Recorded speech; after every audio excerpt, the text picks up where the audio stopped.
प्रिय मित्रों, नमस्कार। आज का हमारा विषय है संचार के सानन एवं बीवर मॉडल के गुण एवं दोष, यानी कि merits and demerits of Shannon and Weaver model of communication. दोस्तों, जैसा कि हम सभी जानते हैं कि क्लाउडे सानन, जो कि एक मैथमेटिशियन था, उन्होंने सबसे पहले अपनी पुस्तक, अपने शोध पत्र में इस मॉडल की चर्चा 1948 में की थी। यानी कि उन्होंने इसका बीजारोपण वर्ष 1948 में अपने एक शोध पत्र में किया था और बाद में क्लाउडे सानन एवं बैरन वीवर, ये दोनों मिलकर अपनी पुस्तक मैथमेटिकल थियोरी ऑफ कम्युनिकेशन में इस मॉडल को और भी उचित और यथोचित तरीके से प्रतिपादित किया था। इस मॉडल में हम सभी जानते हैं कि जो प्रमुख तत्व हैं वो सेंडर, ट्रांसमीटर, सिग्नल, रिसीवर और डेस्टिनेशन आते हैं। बीच में ट्रांसमीटर और सिग्नल के बीच में एक चैनल नॉइज की भी चर्चा सानन एंड वीवर ने अपने मॉडल में की थी। तो आइए देखते हैं कि इस मॉडल के क्या क्या गुण हैं। सबसे पहले सानन एंड वीवर मॉडल ने संचार के तत्वों की खोज की, यानी कि इस मॉडल से संचार के विभिन्न तत्वों का निर्धारण होता है, जैसे सेंडर या source is one which initiates the communication process. दूसरा ट्रांसमीटर एक प्रकार का टेक्नोलॉजिकल डिवाइस है, इक्विपमेंट है, जो इनकोडिंग करता है और लैंग्वेज को एक सिंबल्स में कन्वर्ट करते हुए अपने चैनल के माध्यम से एक सिग्नल्स में जाता है, और जहाँ चैनल नॉइज की उत्पत्ति आंशिक रूप में होती है और वो सिग्नल के रूप में कन्वर्ट होता है, फिर वो एक रिसीविंग सिग्नल के रूप में कन्वर्ट होता है, फिर रिसीवर तक जाता है और रिसीवर से फिर वो अपने वांछित लक्ष्य तक पहुंचता है।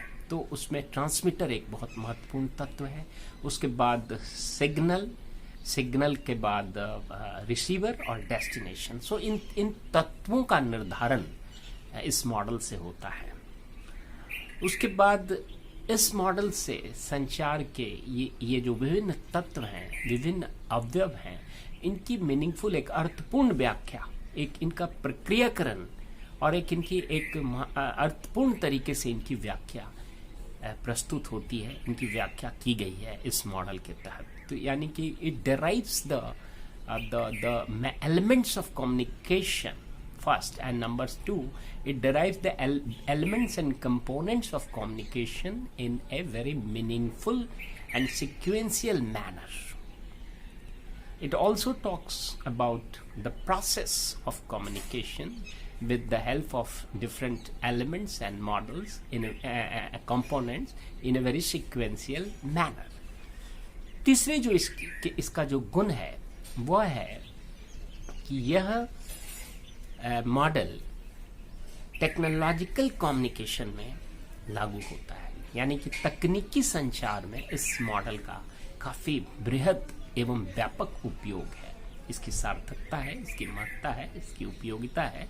जहाँ तक हमारे टेलीफोन कम्युनिकेशन, मोबाइल कम्युनिकेशन या different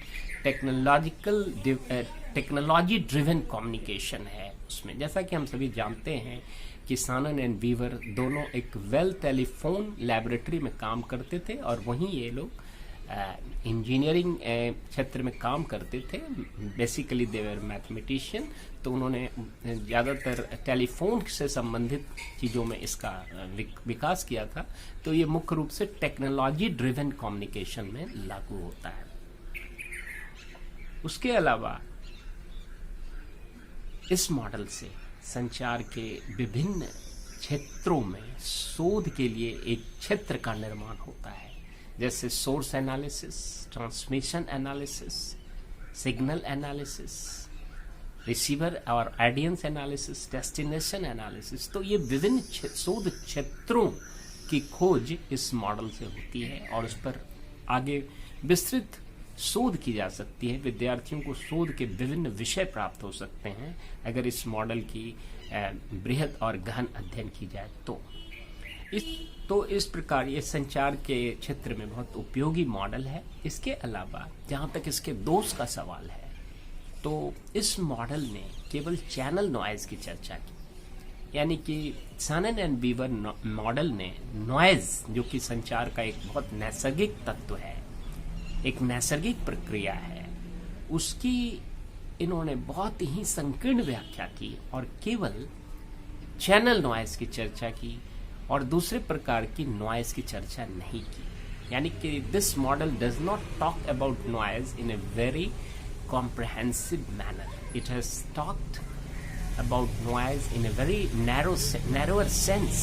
It has talked about only one part of noise, that is channel noise, though there are so many other kinds of noise like physical noise, like mechanical noise, like psychological noise, cultural noise, and so on and so forth. So it has not touched this part in a very elaborative manner. Number 2, this model does not talk about feedback. Feedback is considered to be a very important element of communication. It is important for evaluation of the communication, assessment of the communication, how much communication is effective. When a source wants to communicate something to the receiver, the communication is said to be effective when the message is received the way source wanted it to be, and that is tested with the help of feedback. But this model does not talk about feedback or reactions or audience reactions or audience comments. So that portion is totally ignored in this model. This model is a linear model. It's not a circular model, it's a linear model. Since it doesn't talk about feedback, so it is a linear model. This is another demerit.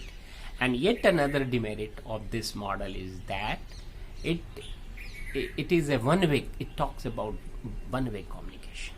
इन्होंने एक तरफा, यह model एक तरफा संचार की चर्चा करता है, एक तरफा संचार का जिक्र करता है, जबकि वास्तव में हमारे जो रियल लाइफ है उसमें संचार एक दो तरफा प्रक्रिया है. It's a two-way process. But this talks and emphasizes communication as only a one-way process. So these are some of the merits and demerits of Sanan and Weaver model, which I have tried to present before you in a very brief manner. It can be further elaborated if you ask question. So दोस्तों, मैंने सानन एवं Weaver model के गुण एवं दोष की चर्चा की. यदि आपके मन में कोई प्रश्न है, कोई आशंका है, किसी प्रकार की टिप्पणी है, कोई विरोधाभास है, तो आप बेहिचक निसंकोच हमारे कमेंट बॉक्स में अपनी प्रतिक्रिया रख सकते हैं, अपने विचार व्यक्त कर सकते हैं. तब तक के लिए इजाज़त, धन्यवाद और नमस्कार.